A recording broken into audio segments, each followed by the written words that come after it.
Welcome everyone to my masterclass on the Akashic records. My name is Kat and I am known as the Joyful Healer on social media, and I would like to welcome you to another one of my extended videos that I like to sometimes come on and share. And this one is definitely about understanding the Akashic records from the spiritual standpoint, how we can access it, and what information we should know about it. So let's get started. What are the Akashic records? The Akashic records are the energetic records of all souls about their past lives, present lives, and possible future lives. Each soul has its Akashic records, like a series of books, with each book representing one lifetime. The hall or library of Akashic records is where all souls' Akashic records are stored energetically. In other words, the information is stored in the Akashic field, also known as the 0-point field.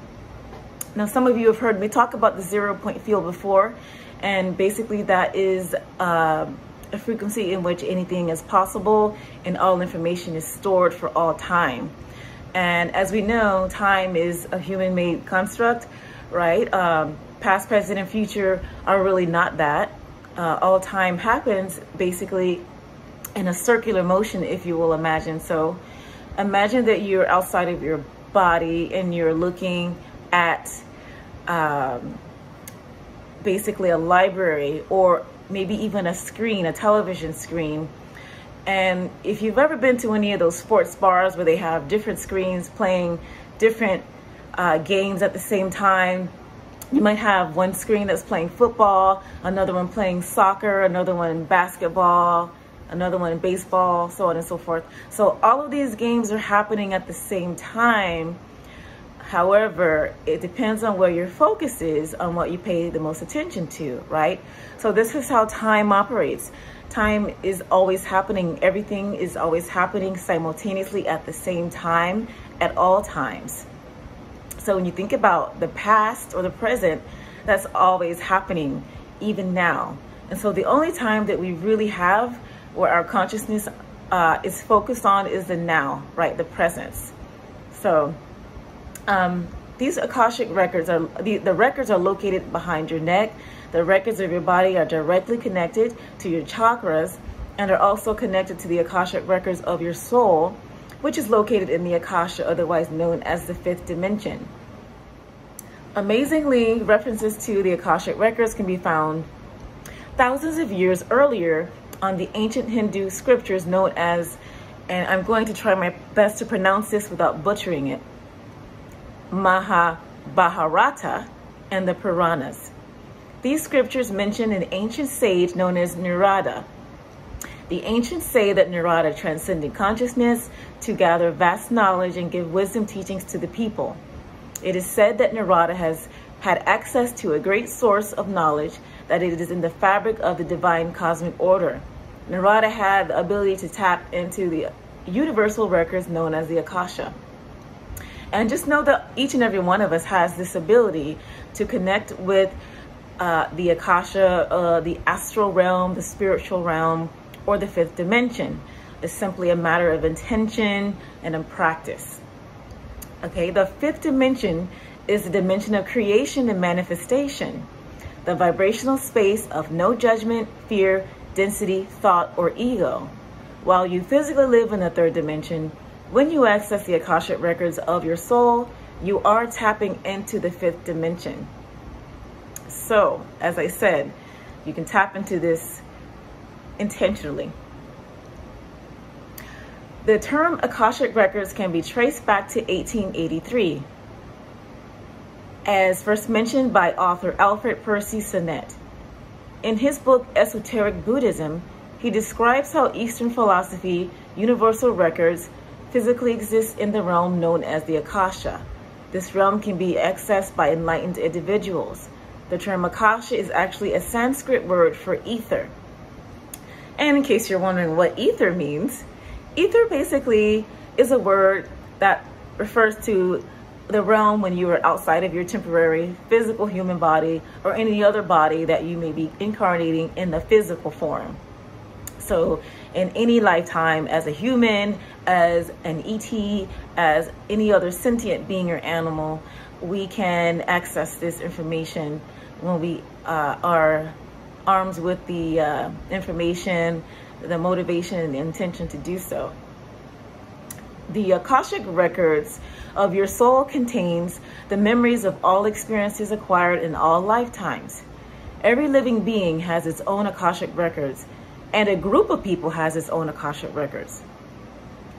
Theosophy and anthroposophy, the Akashic records are a compilation of all human events, thoughts, words, emotions, and intent ever to have occurred in the past, present, or future. They are believed by Theosophists to be encoded in non-physical plane of existence known as the etheric plane, sorry. So the etheric plane is the astral plane, the spiritual plane, the world beyond the 3D, to simplify things. According to Edgar Cayce, the Akashic records are the universe's version of what we call a supercomputer. These records are stored in a multidimensional central storage facility and contain all information. The Akashic records store the past, present, and future of everything that exists in the universe, and it exists all around us at every point in space-time. Where are the Akashic records located? Within the Akashic record energy field, there is a specific frequency uniquely tuned to each human's individual field. Each person is transmitting and receiving information from this field, just like a modern-day Wi-Fi network.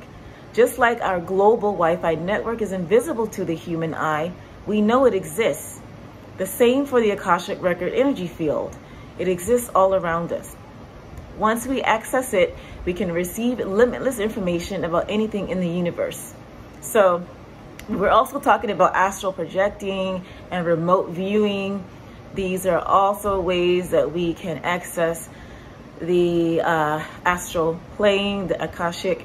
This can also be done by dream work, during our dream states, during meditation. So we can also access Akashic records through a third person.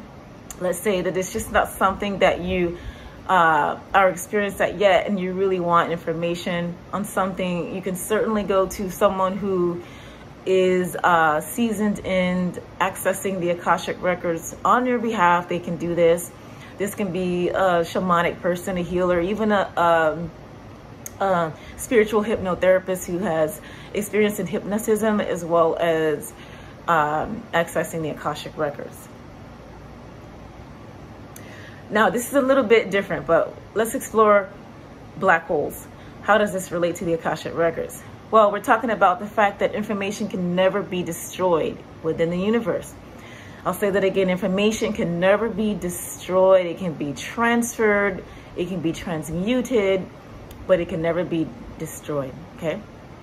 Black holes store information as holograms at the event horizon, according to Stephen Hawking.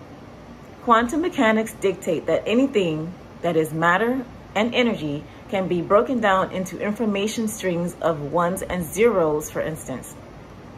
A consequence of this rule is that information should never disappear, not even if the matter or energy is being sucked by a black hole. Theoretical physicists have come to the conclusion that when something or someone enters a black hole, the information or data about that object or entity is stored on the event horizon. Stephen Hawking says that the information isn't destroyed by a black hole because it never makes it through inside. Instead, it is trapped at the event horizon, the boundary in space-time through which matter and light can only pass inward towards the mass of the black hole. At this boundary layer, the information is stored as a 2D hologram or super translation. A hologram is a 2D description of a 3D object. The idea is that super translations are a hologram of the ingoing particles, Hawking explained. Thus, they contain all the information that would otherwise be lost. Physicist Stephen Hawking says that if the information can be stored, can it be read? Theoretically, if you could tap this information, somehow you would be able to construct all the events that cause matter to plunge into the black hole. Think of a black hole as a paper shredder. Documents are ripped to pieces and become unreadable, but if put all the paper strings together, it'll make sense. In the 1970s, the same Hawking introduced the concept of Hawking radiation, photons emitted by the black hole itself due to quantum fluctuations. Initially, Hawking thought the photons carried no meaningful information, but before his death, he changed his mind. This Hawking radiation might be a means for information to escape the black hole.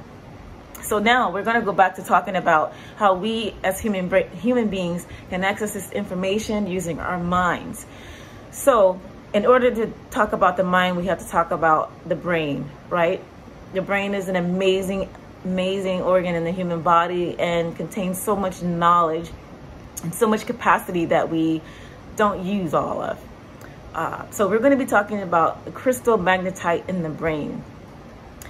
As I have said before in other videos, the brain is a computer.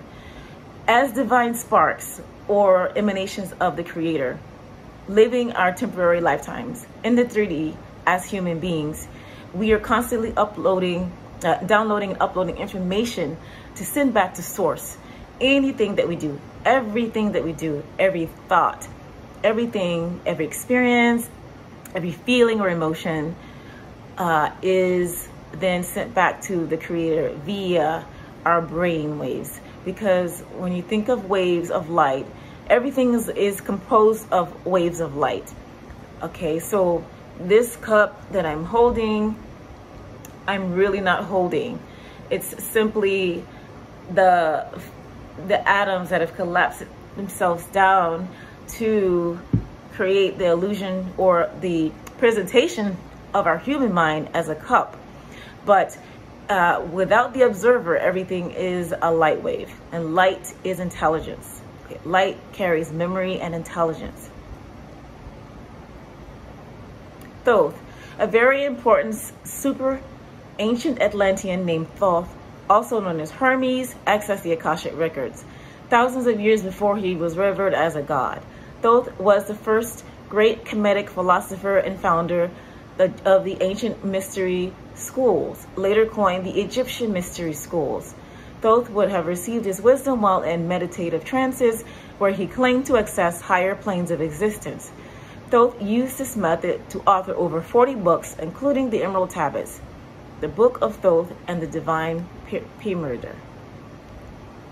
To the Egyptians, his knowledge was so vast that they claimed he was the bringer of knowledge to mankind. Much later, after Thoth left ancient Egypt, the pyramid priests deified him and inducted Thoth into the pantheon of the god. Dr. Laszlo proposed that the Akasha contains intellectual information. Like I said, light is intelligence.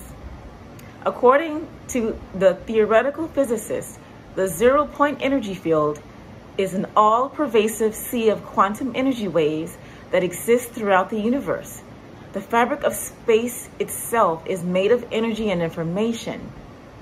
This information propagates through the universe via waves, also known as quantum waves. The Akasha is made of quantum waves that is common to all intelligent life.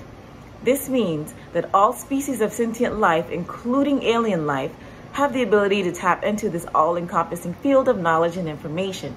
As I said, it doesn't matter what life form your soul inhabits,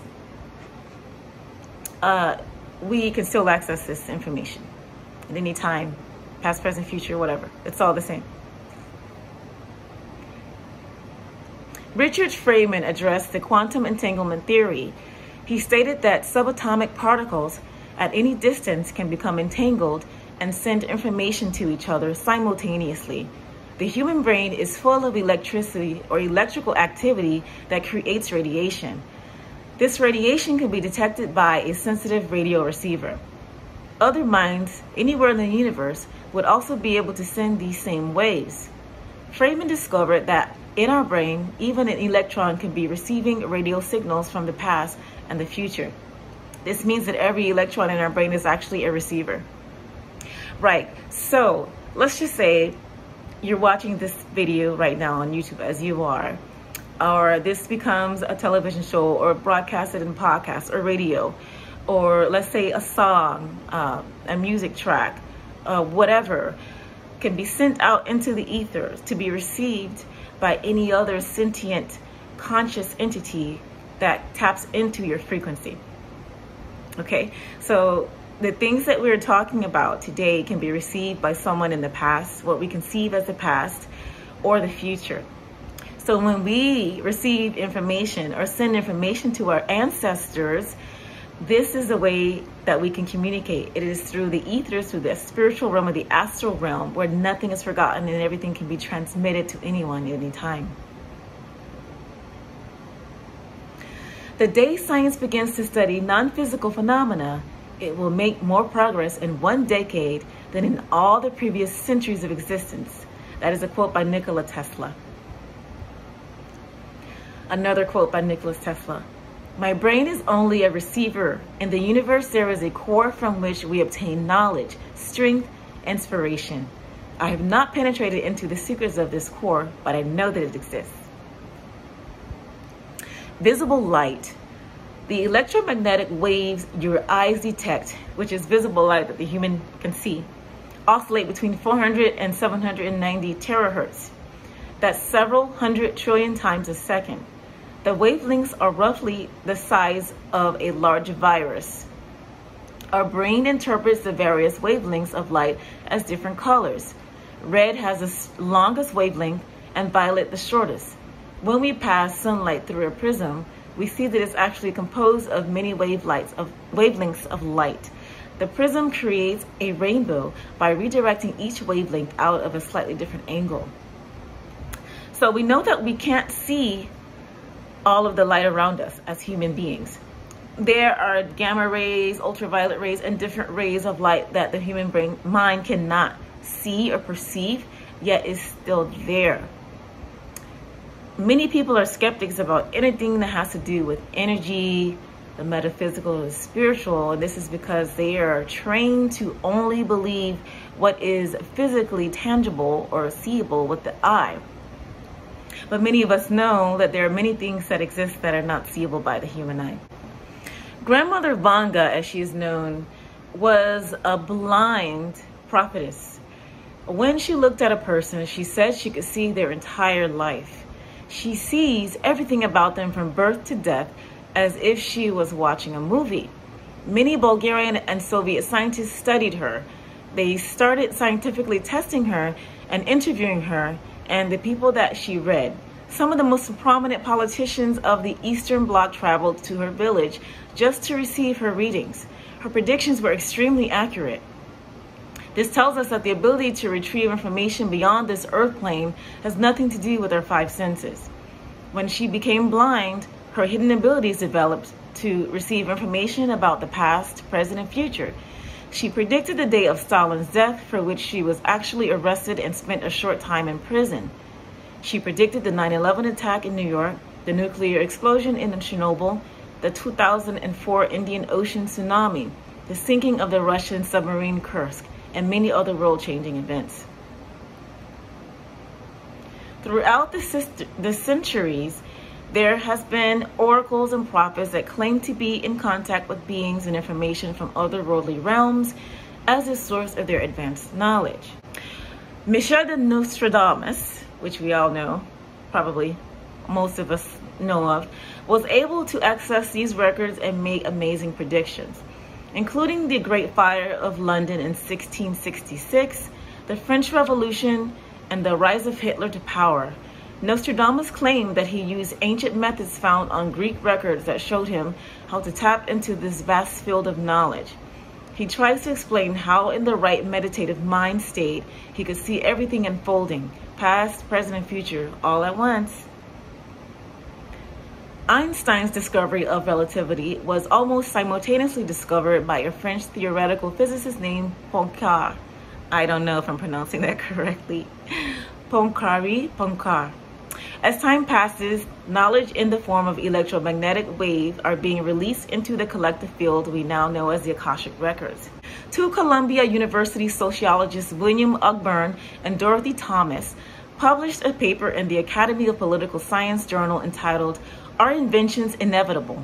In it, they record 148 instances of simultaneous inventions, where two or more individuals, each operating without knowledge of the other work, came up with the same groundbreaking innovation, theory, or invention at the same time. Now, like I was talking about, anybody can access information, and a lot of times there are people who are accessing the same wavelength all over the world at the same time, unbeknownst to one another. So that is why sometimes in the collective you'll see a group of information, ideas, or thoughts that circulate, and it's because we're tapping into the same wavelength in the Akasha. This is how inventions happen. This is how a lot of things happen, musical pieces even, all through the Akasha, because nothing is new under the sun, as we know. Anything that you can think of has already been thought of. And you can also transmit that information to space-time to be absorbed by anyone at any point in time. So when you're sometimes on YouTube and things like that, and you see people talking about the same thought pattern and it's circulating, it's not necessarily because some person is copying off of the other. There is really a strong possibility that a group of people, especially people who are tapped into source, can tap into the same wavelength at the same time.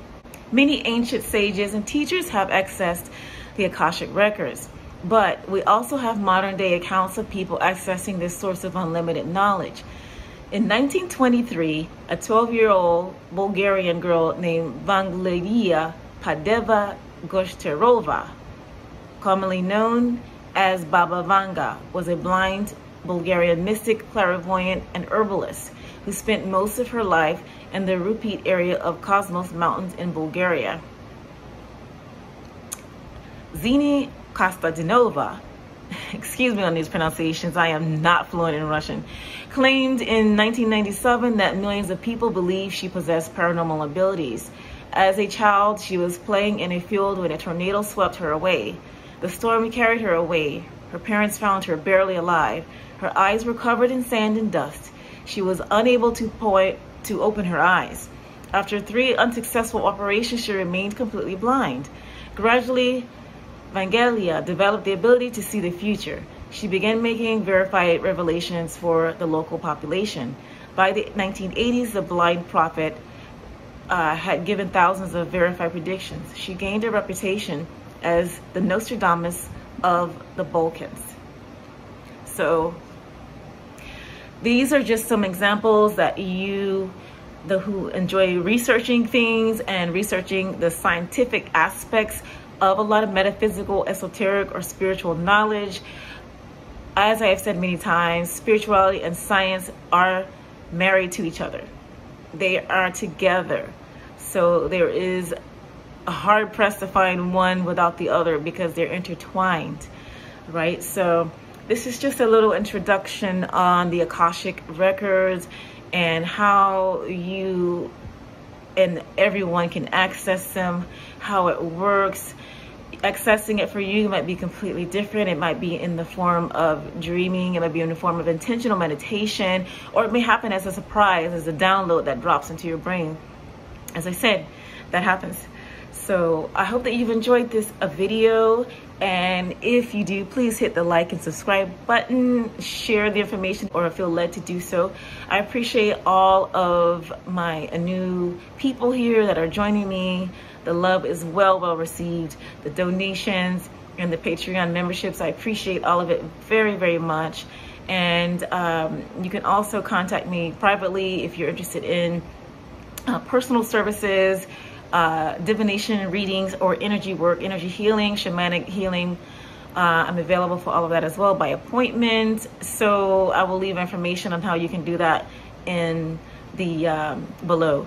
Once again, thank you for watching and have a blessed day.